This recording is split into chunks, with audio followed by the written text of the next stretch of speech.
Vamos entonces a continuar este tercer día de mi guardia para que puedan ver el cierre de este tema, que igual vamos a continuar la siguiente vez que me toque, pero aquí se los voy a presentar. Entonces, ahí les va.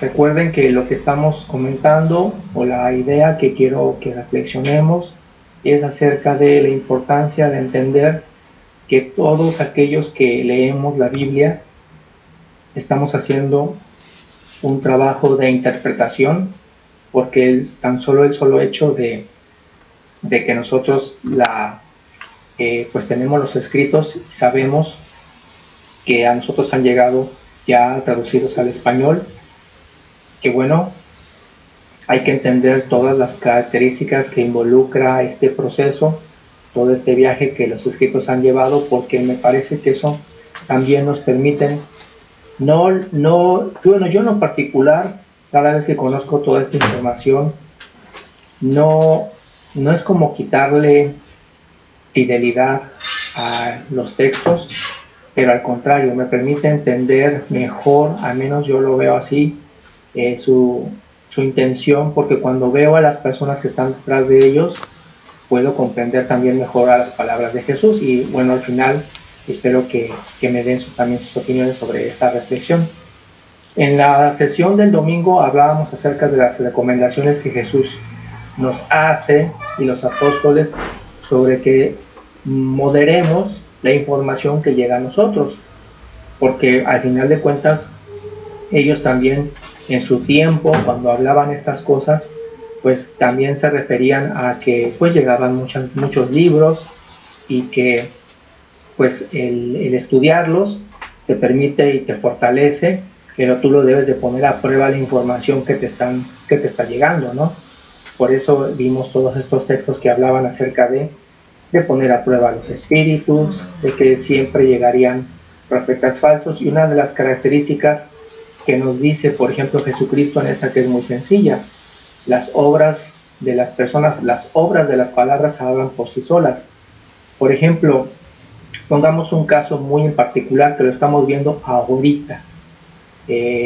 Lo podemos ver con nuestro vecino del norte, el país de Norteamérica, que está ahorita viviendo una situación realmente extraordinaria, porque si bien podemos decir con honestidad, hablemos con toda franqueza. Diría yo, no tengo yo las pruebas para decir quién está diciendo la verdad.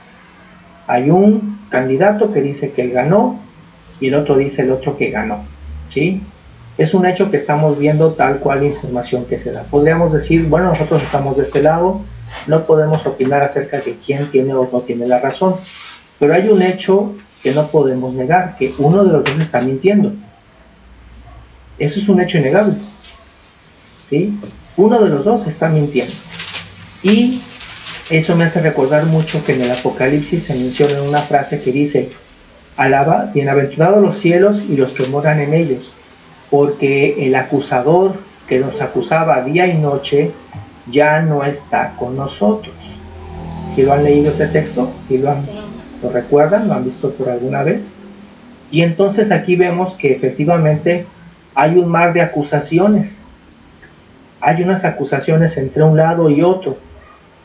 Podemos decir, repito, con franqueza, que no tengo las pruebas en mis manos para decir quién sí o quién no, pero un hecho innegable es que uno de los dos está mintiendo, porque si no hubiese una mentira de por medio, los dos bandos estarían en armonía. Y yo pregunto, ahorita, tomando como un ejemplo por ponerle muchos, en el país vecino del norte, ¿hay armonía? Pregunto, ¿sí o no? No. ¿Hay armonía? ¿Qué hay? Pónganme en el chat si quieren. ¿Qué hay?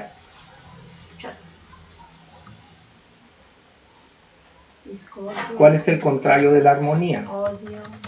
¿Cuál es el opuesto a la palabra armonía? Odio. Enfrentamiento. Bueno, ya sí. Discordia, como dice nuestro hermano Jaime, efectivamente, odio, incertidumbre, nos dice nuestra hermana Gaby, efectivamente. ¿Y esos son hijos de qué? Si la incertidumbre y la discordia, ¿de quién son hijos? Pues son hijos indudablemente de la mentira.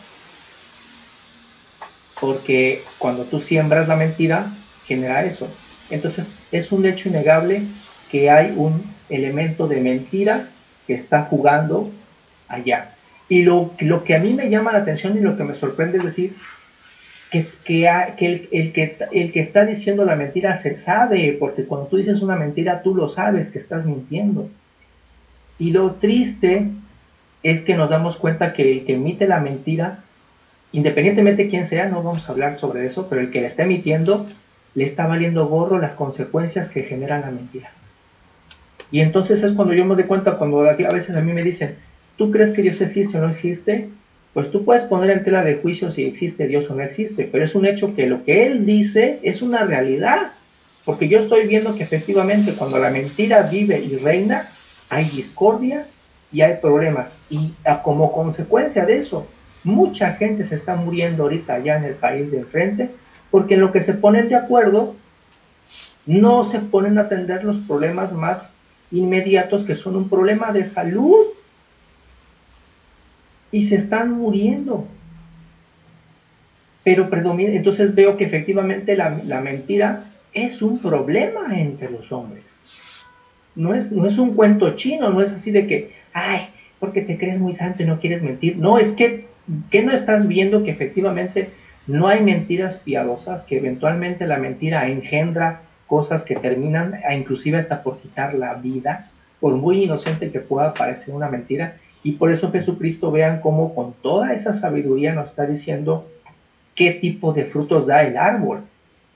Y entonces, a mí no me importa si eres republicano, demócrata, del PRI, del PAN, del PRD o de lo que sea, o de Morena, es un hecho innegable que tus actos y tus resultados hablan de ti. Punto. Y tus hechos, y tus actos y tus resultados son los que dicen si tú siembras armonía o si tú siembras discordia. Y eso es innegable. Y por todos estos hechos los hombres tendrán que dar cuenta. Todos aquellos que quisieron y aspiraron a llegar a puestos de diputados y de senadores y de presidentes y de gobernadores y que no pudieron hacer, no dieron el ancho para el papel que querían, no tuvieron ese corazón como el rey Salomón, que dijo, yo soy un incompetente. Cuando a Salomón le preguntaron, pídeme lo que quieras, ahora que vas a ser un rey. Y la respuesta de Salomón fue, Dios, soy un incompetente porque yo soy un hombre como otros, dame sabiduría para gobernar. Qué triste ver que realmente la oportunidad de gobernar es una oportunidad para todos. Todos deberíamos y tenemos la oportunidad de poder ser gobernadores, pero qué triste que muchos que llegan no tienen el mismo sentimiento de Salomón, de reconocer que tú estás ahí para el bien de los demás, porque eso es lo que representa un servidor público. Estás dando tu tiempo y tu esfuerzo y tu dedicación para el servicio de los otros, porque ese es el puesto y los beneficios que te da. Pero como dice que lo dice muy claro Jesucristo, fíjense que de dónde saca el corazón las cosas el hombre, ¿no? Y de ahí vienen sus hechos. Entonces, si ponemos atención a lo que sucede como un ejemplo en el país de enfrente, úsenlo como un ejemplo para demostrar que el hecho de la mentira y sus consecuencias desastrosas está ahí visible. Al día de hoy, 18 de noviembre, hay una situación peligrosa para nuestros hermanos del país de enfrente, una situación de riesgo, en donde yo no sé si alguien está como que queriendo empujar a la sociedad para que de plano se empiecen a pelear entre todos. Y eso no lleva a nada bueno nunca, ¿sí? Y bueno, también en Pedro nos habla acerca de los falsos doctores. Y entonces yo lo que ahora voy a tratar para este día es que veamos cómo en algunos puntos que luego, en lo que se refiere precisamente en el estudio de la sabiduría de Dios, a veces luego hay puntos que indudablemente escapan a nuestra capacidad por ahora y que luego yo aquí mismo, en esta misma congregación he tenido y he vivido como luego había gente que se levanta y dice es que tienes que hacerlo de esta manera o tienes que hacerlo de esta otra, y hablan de elementos que, repito, escapan de momento de nuestra capacidad, y que si uno escarba más te das cuenta que ni siquiera conoces nada del tema. Entonces, por eso dice Jesucristo, ten cuidado, que nadie te engañe con información simplemente que te la diga, siempre ten precaución de las cosas que escuchas. Y se acuerdan que yo les comenté, voy a poner este ejemplo y con esto concluyo esta primera reflexión y luego les daré más ejemplos. ¿Se acuerdan que les comentaba de que ay, bueno, ya les puse, no debía haberles puesto todavía ese, que me dijeran el común de las personas, digamos, la idea generalizada que muchos suponen que conocen el nombre personal, digamos así, del diablo, ¿no? Y entonces yo preguntaba qué pensaran en ese nombre. Posiblemente muchos lo toman de este pasaje de Isaías. Es Isaías 14, del 10 al 16. Es un pasaje que ya hemos leído en muchas otras ocasiones y así es como se encuentra en la traducción al español, ¿sí? Es Isaías 14, repito, del 10 al 16. A ver, Tere, ¿te gustaría leerlo? Léemelo, por favor. Así pues. Sí, todos ellos darán voces y te dirán, tú también te debilitaste como nosotros y llegaste a ser como nosotros. Descendió al Seol tu soberbia y el sonido de tus arpas. Gusanos serán tu cama y gusanos te cubrirán.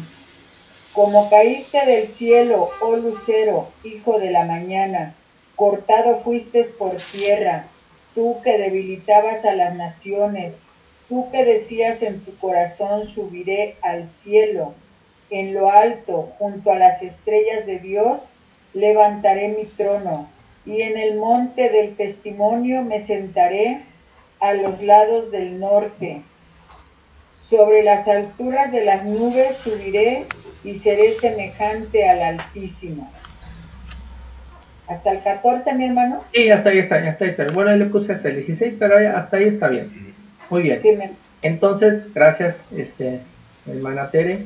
Entonces, como podemos ver, para algunos de nosotros, o al menos yo, en lo antiguo, voy a poner también yo como ejemplo, pues siempre tenía como referencia que en este pasaje de Isaías podía yo conocer el nombre personal del diablo, o sea, Lucero o Lucifer, ¿no? Y era como pues yo aprendía y pues regularmente cuando me preguntaban si en algún punto yo tenía que hablar de ese tema, siempre me refería al texto de Isaías. Pero aquí ya lo estoy marcando, bueno, porque no se nota mucho, pero está así como de un color verde para que destaque. Sin embargo, ¿qué sucede? Como aquí ya nos lo han mencionado otras veces nuestros hermanos. Aquí ya estoy destacando el puro texto, ¿no? Que es el que dice, para empezar, si se dan cuenta de algunas de sus Biblias, todo este capítulo también se titula que es una profecía de Isaías contra un rey de Babilonia, ¿sí? Porque efectivamente estaba ahí profetizando Isaías sobre un rey en Babilonia. Pero en algún momento de repente pues nosotros decidimos que también se refería al diablo y de ahí ya no nos movieron, ¿no? Pero vamos a ver un poquito más adelante. Fíjense bien. Esto que les estoy poniendo es el mismo pasaje 14, pero está escrito en hebreo, ¿sí? En la parte de arriba está escrito en hebreo y acuérdense que en el lenguaje hebreo se lee de derecha a izquierda. No lo busquen. En la parte de arriba se lee de derecha a izquierda y la parte de abajo sí se lee de izquierda a derecha, como leemos nosotros, pero las palabras están al revés, ¿sí? Entonces, cuando uno analiza el texto para entender, bueno, realmente está diciendo Lucifer o Lucero, vemos que la palabra que se refiere a Lucero es, aquí lo estoy poniendo ahora, esto le pedí a nuestro hermano Jaime que me tomara una fotografía a la copia que él tiene del texto que está en hebreo y en español al mismo tiempo. Entonces, sigan conmigo, lean, no sé si se pueda ver, depende del tamaño de su pantalla. Ahí vamos a ver cómo dice en el versículo 12. Recuerden que los hebreos, cuando escriben todos estos pasajes, ellos no los dividen. Acuérdense, eso ya lo hemos dicho muchas veces. Ellos no dividieron los versículos en capítulos, ni eso. Ellos escribían continuamente, porque también en el lenguaje hebreo no se ponen comas y puntos, ¿sí? Eso se los pusieron después los traductores al latín y sobre todo al español. Entonces eso también es importante saberlo, mis hermanos, porque indudablemente el traductor, cuando le pone los signos de puntuación, también está haciendo él una labor de interpretación. Consideren que en el lenguaje, dependiendo de cómo pones los puntos de comas y esto, puede cambiar un poco el sentido de la frase. Ahora fíjense cómo se debe de leer que es el 12. Se lee, repito, de derecha a izquierda. Y si nos vamos a la traducción literal, dice así: ¿cómo caíste de los cielos, estrella de la mañana, hijo del alba, fuiste derribado? ¿Sí? Repito, se lee: ¿cómo caíste de los cielos, estrella de la mañana, hijo del alba, fuiste derribado? Ahora, aquí voy a hacerles con estas flechitas, no sé si las están viendo bien, para que vean cómo concuerda. Yo, antes de armar esta propuesta, tenía que verificar que así como lo tiene Jaime en el texto impreso, fuera idéntico al texto del cual saqué esta información, y veo que sí. Aquí está la palabra, ¿cómo? Aquí viene bien la palabra que dice caíste. Aquí efectivamente está también como dice de los cielos, ¿sí? Y aquí como dice estrella de la mañana, y aquí está esta partecita aquí que dice hijo de, ¿sí? Y aquí el alba, ¿sí? Alba, vemos que sí concuerda, yo vi que sí estaba concordando, y aquí dice fuiste derrotado. Y entonces la pregunta es, bueno, ¿de dónde sale? ¿Cuál sería la palabra que eventualmente en griego luego dijeron que era lucero o Lucifer? Pues es esta, que es Helel ben Shahar, que es esa que estoy destacando ahí. Y realmente Belel ben Shahar, ¿sí? Es Isaías, es el versículo 12, perdón, significa precisamente estrella de la mañana.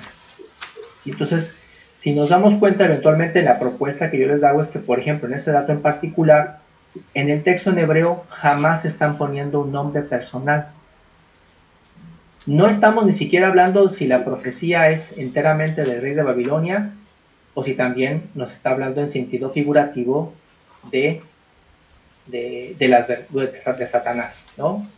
Pero a lo que voy es que, si se dan cuenta, no existe de origen la palabra como nombre personal. ¿Por qué? Porque la estrella de la mañana, mis hermanos, sí existe. Y es una estrella que los pueblos conocían perfectamente bien. A ver, díganme aquí, ¿alguien sabe qué estrella estoy mencionando? Que no sea Jaime, porque Jaime ve mucho las estrellas en la noche. Yo. No, Jaime. No, yo. Yo no, porque... Venus. A ver. Venus. Ah, bueno, mi mamá está bien. Ya nos dijo nuestra hermana Rosalba. A ver, Maribelita, dime. Esa no es estrella, es Venus. Bueno, es para ellos es una star. Ya sé que no es una, tiene razón, es un planeta, pero así le llamaban ellos, una estrella de la mañana. Acuérdate que estamos hablando de la época de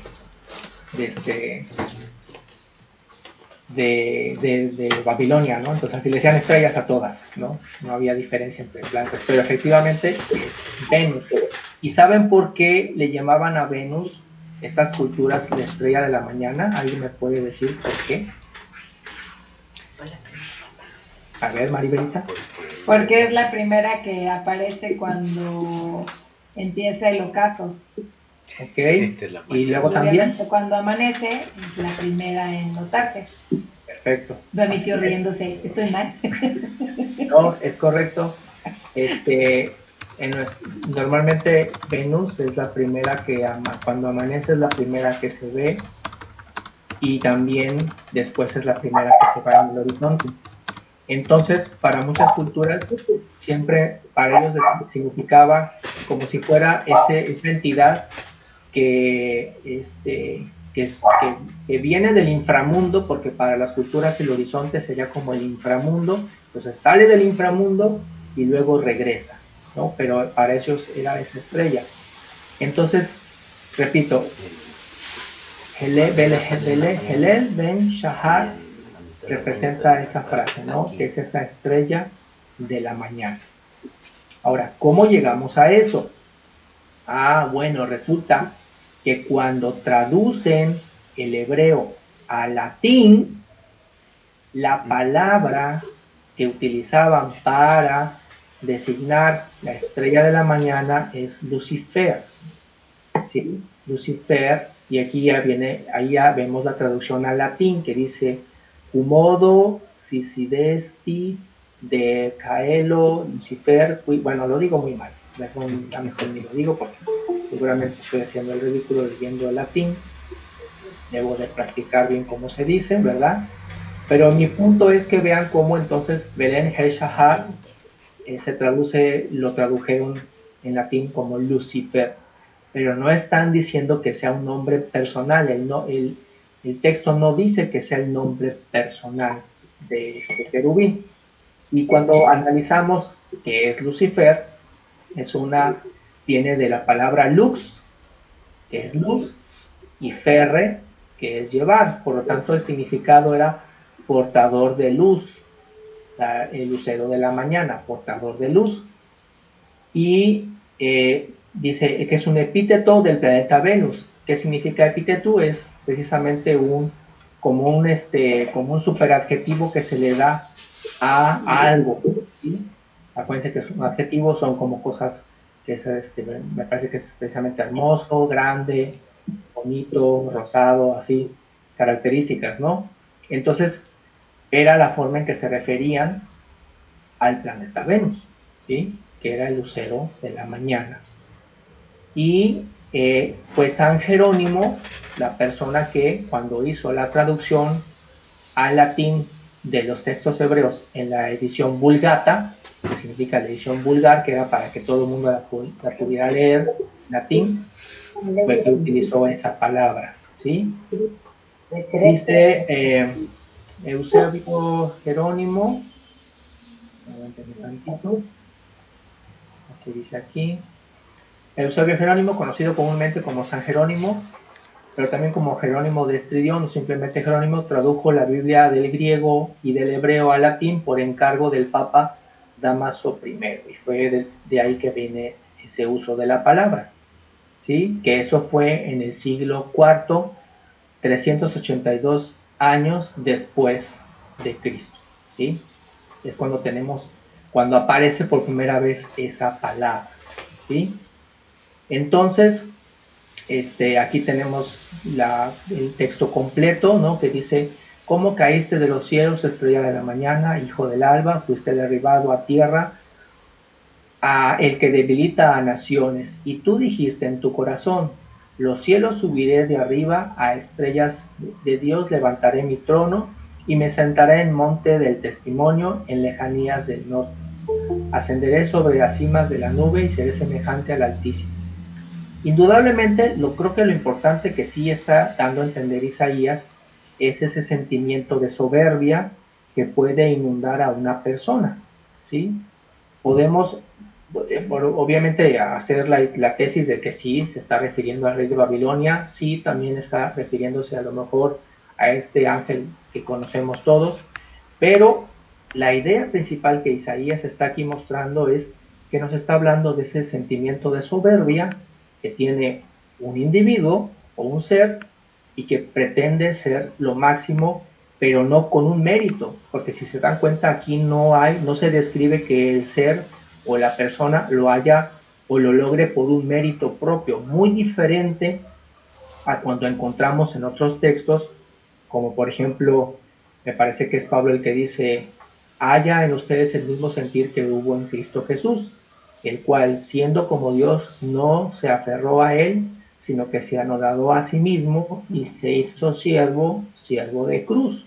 Entonces, si nosotros abrimos, siempre es importante conocer todo el capítulo del versículo para entender precisamente que lo valioso de aquí es que no que nos estuviese diciendo que el nombre del diablo es Satanás, perdón, Lucifer, sino que está hablando de un sentimiento que es precisamente el sentimiento de la soberbia, no fundada en ningún mérito, en ningún trabajo, en ningún don de espiritual, sino que simplemente porque alguien dice quiero esto y lo quiero tener ahora, que creo que refleja mucho de lo que hoy estamos viviendo, que es como un espíritu que posee a muchas personas que así dicen, llegaré, me sentaré en la silla, seré grande entre las naciones, y recordarán mi nombre para siempre, y dices, espérate, pero ¿bajo qué mérito? Si no has hecho nada, simplemente lo estás echando todo a perder. Entonces,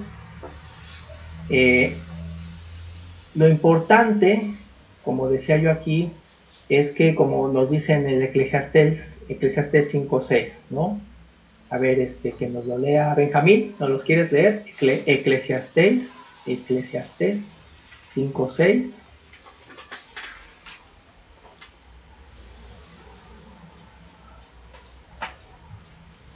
Ese está en el Viejo Testamento.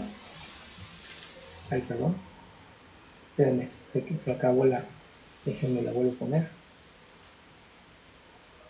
¿Cuál dijo? Eclesiastés 5:6. Eclesiastés está aquí.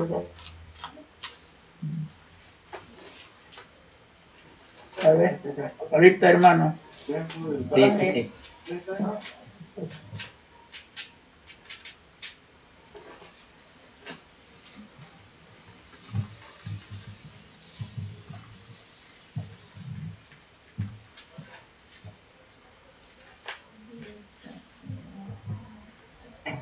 Sí, que me escuchen, pues, lo estoy buscando. Así es, no te preocupes, aquí te espero. Ahorita voy, hermano. Eclesiastés 5:6. 5.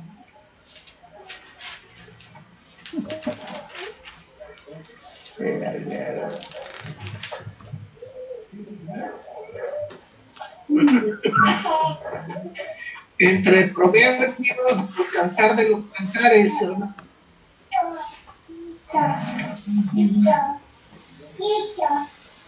Sí.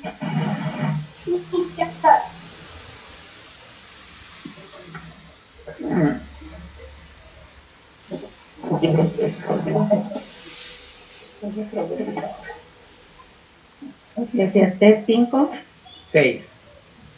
Es el capítulo 5. 5:6. Ándale. Ahí voy.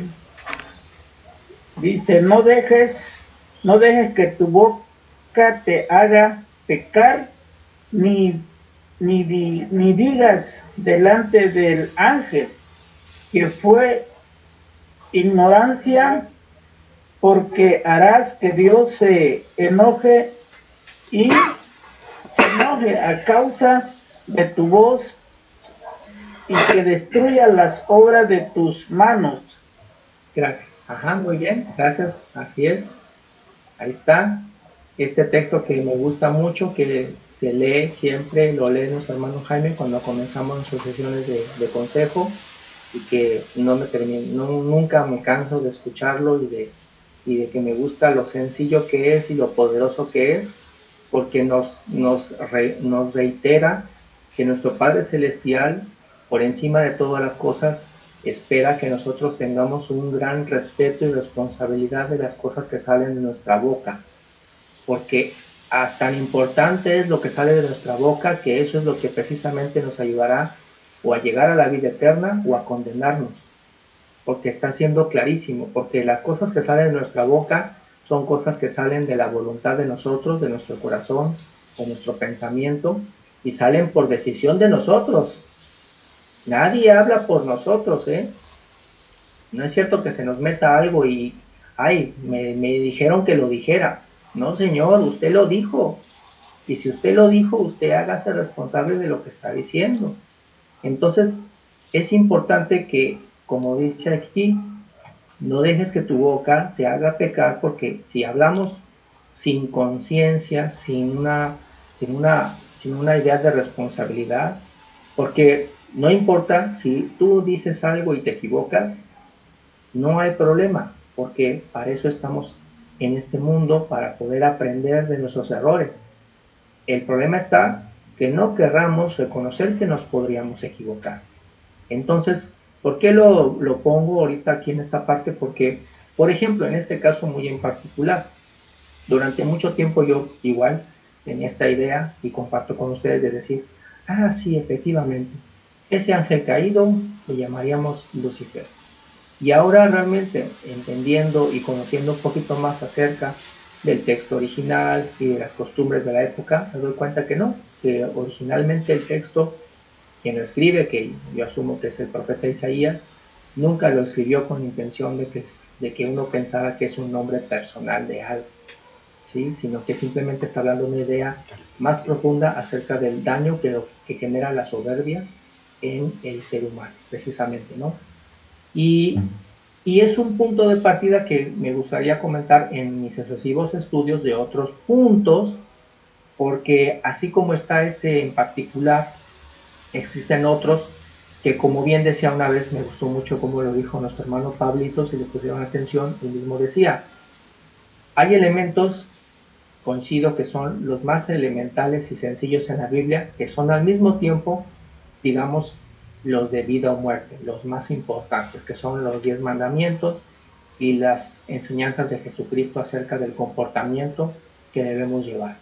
Y fuera de ahí, hay un montón de cosas que indudablemente quienes escriben en la Biblia, pues estoy casi seguro que, no sé, también aquí especulo, ¿no? No creo que se hubieran imaginado que miles de años después, o cientos de años después, alguien los iba a estar leyendo, ¿no? Sobre todo, por ejemplo, las cartas de Pablo, las cartas de Pedro, pues ellos pensaban que nada más las iban a leer las personas a quienes ellos la dirigieron. ¿Cuándo se iban a imaginar que años después, gente que nunca los conocimos, los íbamos a estar leyendo, ¿no? Y también los profetas pues escribían pensando exclusivamente, yo creo, no sé si les dijeran, pero siento que iban dirigidas a los reyes, a todo Israel, y ahora vean cómo también los leemos. Entonces, hay puntos en donde yo puedo dar una opinión, por ejemplo, Maribelita podría dar otra, mi hermana Gloria, yo les podría dar otra, y aunque no coincidan a veces, no quiere decir que nos tuviésemos que pelear, ¿sí? Porque al final de cuentas hay ciertos puntos en la Biblia que no están ahí por hecho, o sea, por ende en tal, clarificados, ¿no? Porque entonces, si vuelvo a este punto, diría que entonces realmente en ninguna parte, o al menos hasta ahora, hasta donde conozco, en ninguna parte de la Biblia, por ejemplo, entonces está descrito el nombre, digamos, personal del diablo. No está. Aunque también, ¿para qué lo queremos, verdad?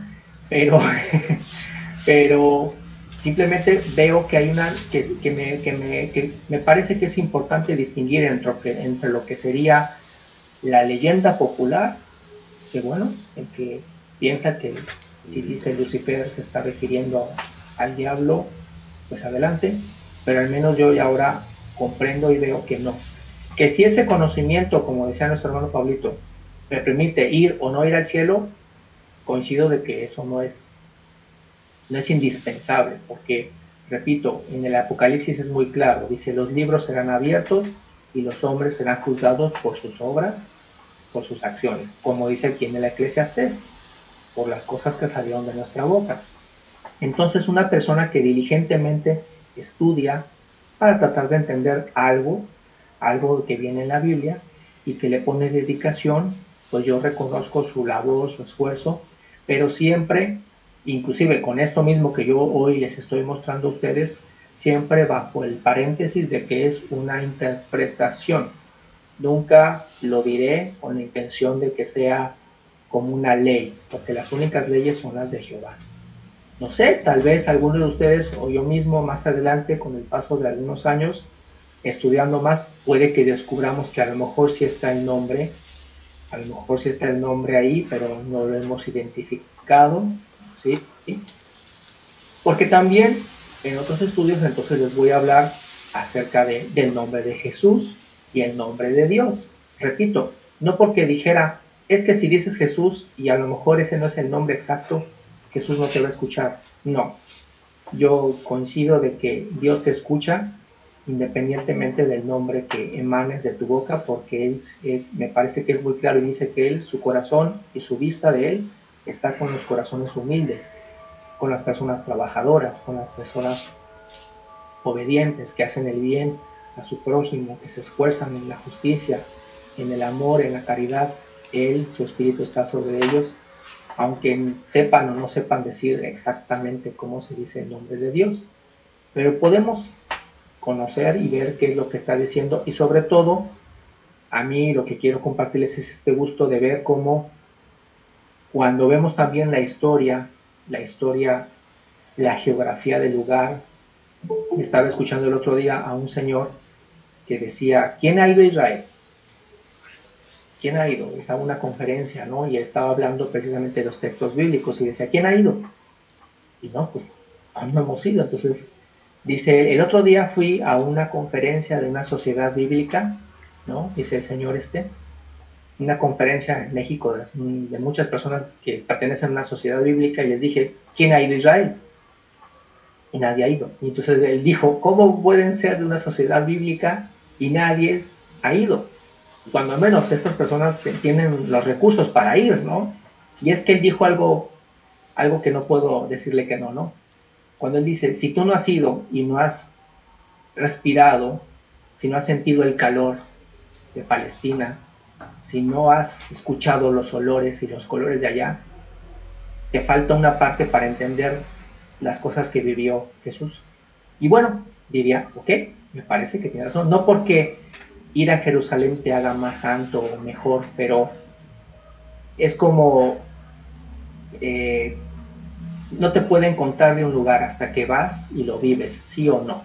Hasta que vas a un lugar y lo vives, sí o no. Obviamente es muy complicado para nosotros poder decir vamos a Israel, vamos a conocerlos, pero lo que sí podemos hacer, y está a mi alcance, es cuando nos permitimos leer más allá de lo que rodea a todo el pueblo israelita, a toda la Palestina, para conocer más acerca y entender mejor por qué escribían así los profetas, por qué escribía así Pablo, por qué escribía así Pedro. Y a mí en lo particular me permite sentirlos más cerca de mí, porque indudablemente, como bien lo hizo nuestro hermano Pablito, él ya nos hizo un experimento así cuando nos puso los pasos. ¿Se acuerdan que en su estudio nos puso las distancias y que pudiésemos ver lo que tarda uno llegar? Porque uno nada más lee, ay, que Jesús se fue a Capernaum y que Jesús se fue para allá, y pues todo el mundo piensa así como pensamos aquí, que agarró un taxi y se fue, ¿verdad? Que agarró el metro y llegó en 3 minutos, ¿verdad? Y no, cuando Pablo nos hizo ese ejercicio, a mí me gustó mucho, porque te dice, no, aquí la gente caminaba, y caminaba bien, como inclusive nuestros mismos hermanos aquí en Veracruz algún tiempo lo hacían, como nuestro hermano David, nuestro hermano Catarino y muchos otros, ¿no? También cuando iba a Jalapa, nuestro hermano Higinio, ¿no? Muchas personas que han pasado por aquí y que sabemos que hacían estas labores, ¿no? Entonces eso nos permite, a mí quiero compartir con ustedes para que les abra nos dé esa oportunidad de conocer un poquito más. Y vean, así como está este ejemplo de aquí, hay muchos que son, repito, que son así como que, uy, es que si no sabemos esto, a lo mejor se nos cierran las puertas del cielo. No, definitivamente no. Los evangelios son muy claros. Si nosotros somos fieles a la verdad, a la justicia, al amor, a la paciencia, a la piedad, y lo hacemos en nuestro prójimo, el Espíritu Santo estará con nosotros, nos va a salvaguardar, perdón, de muchos problemas. Pero a mí me ayuda en lo particular conocer estas pequeñas características para que entonces pues también no me quieran ver la cara, por así decirlo. Ya no me van a poder ver la cara tan fácil, porque si de repente veo que alguien raya ahí Lucifer, pues ya me voy a espantar, porque ya sé que simplemente significa lucero de la mañana, y que es una frase que representa a una estrella, y que el profeta Isaías la usa perfectamente bien, porque él en su época sabía que era una estrella que simbolizaba eso, ¿no?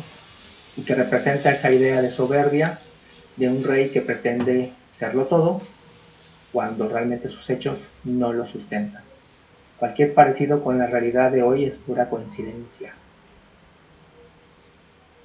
Y bueno, y vemos la evolución de la idea en el latín. Bueno, y nada más para concluir, ya casi voy a acabar.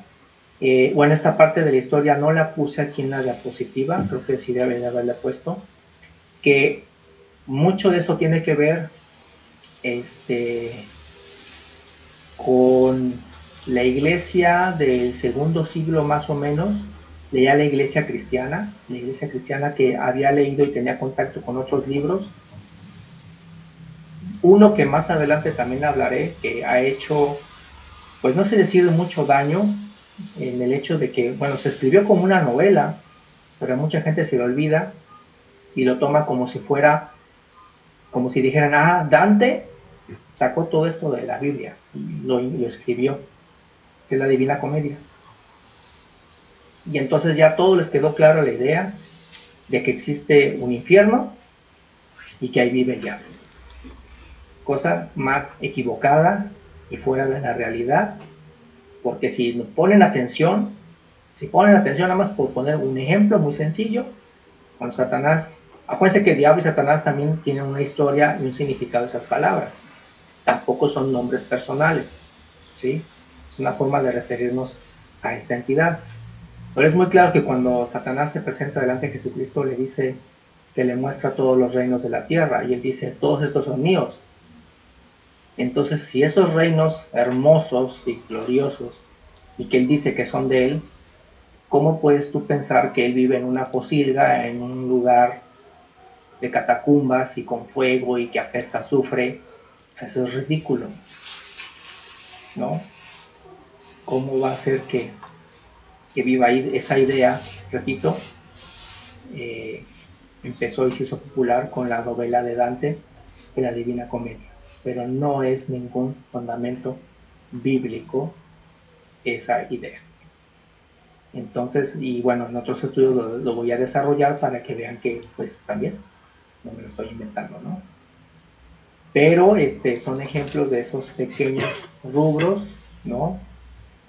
Que es importante al menos saber y conocer de dónde vienen.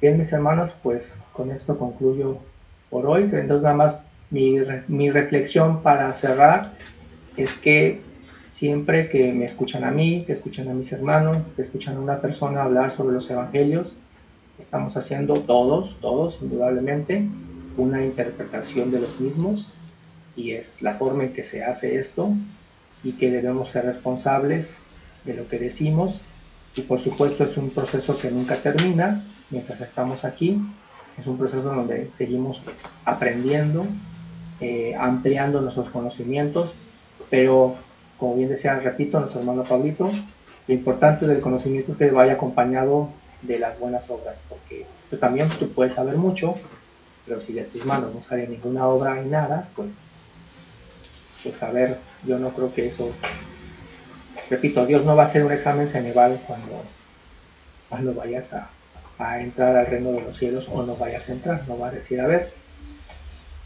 ¿cuántos versículos te aprendiste? Eso no lo dice. Bien, mis hermanos, pues no sé, ¿alguien tiene alguna pregunta, algo que quiera hacer? De todos modos,